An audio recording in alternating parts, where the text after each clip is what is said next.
The criminal case against former Theranos CEO Elizabeth Holmes resumed today in San Jose federal court. Prosecutors continue to build their case against the Silicon Valley entrepreneur, and KTVU investigative reporter Evan Sernoffsky has been following this case. And Evan, what kind of testimony did you hear from the courtroom today?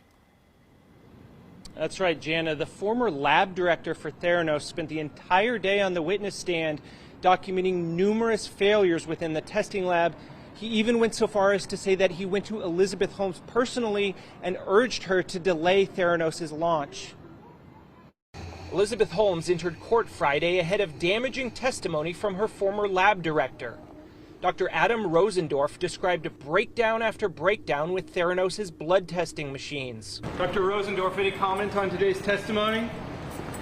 Prostate cancer, for vitamin D, for pregnancy tests, for testosterone, serious errors. Rosendorf was hired shortly before Theranos launched its products at Walgreens in Arizona and California in 2014. He said complaints from physicians and patients immediately began flooding in. One of the numerous failed tests involved a hormone to determine if a woman was pregnant.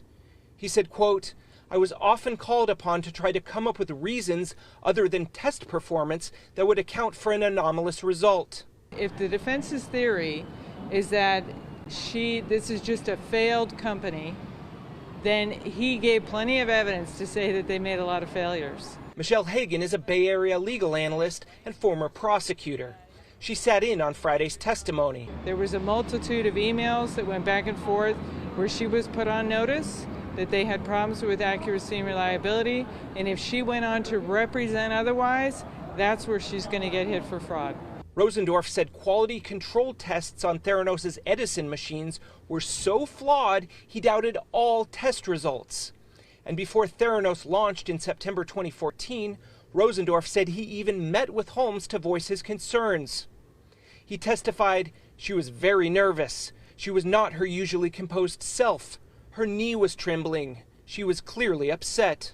Rosendorf stayed on with the company until December 2014. He said he began preserving emails to protect himself in case of a government investigation.